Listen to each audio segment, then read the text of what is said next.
So okay guys, another day, another vlog tayo. So yan, kita nyo naman, halos 4:40 na ng umaga. Daddy Jepoy nyo na late sa paggising. Nako, ano ba yan Daddy Jepoy, napasarap ka ng 20 minutes. So yan guys, dali-dali na nga akong nagbihis. At ito, pray muna tayo bago tayo bumili ng pandesal at pandesito. At by the way pala guys, hindi pala ako nakabili ng pandesal. Wala pala tayong order. Bali, nag-focus lang tayo ngayon yan sa pandesito kasi yan halos maghapon nabebenta ko guys.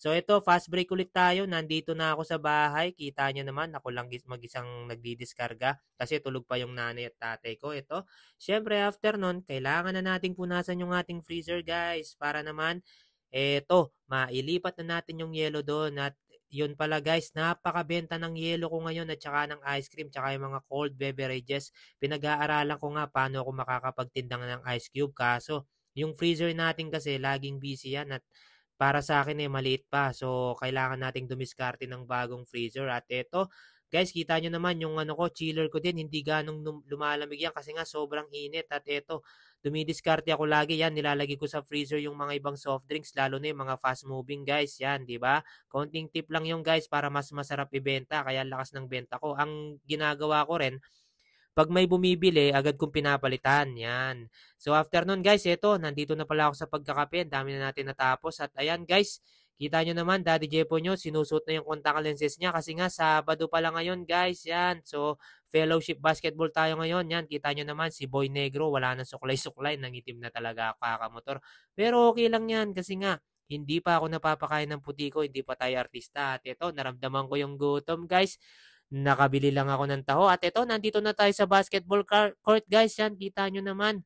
Aga ni Daddy Jepo, hindi ko na pala na-video yung paglalaro ko guys. Yan, kasi hindi ko na dala yung tripod ko at busy sa paglalaro.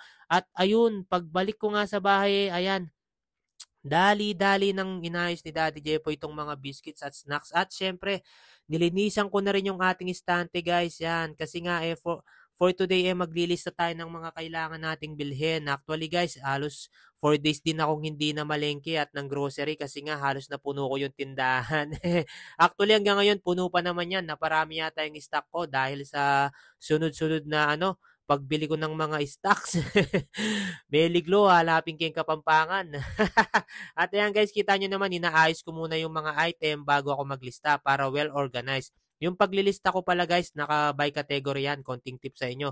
Snacks, delata, ganyan, cigarettes, beverages, yan. Yung wholesale, yan. At inayos ko na rin pala itong ice cream. Halos ginabi na tayo. At eto guys, yan. Kita nyo naman, halos bungi-bungi na yung mga natin. Lalagyan natin ng mga item guys. At syempre guys, eto yung kapatid ko pala umiinom na Royal. Nanghingi na lang ako. Kita nyo naman Daddy Jepo nyo, mabangis pero malangis na.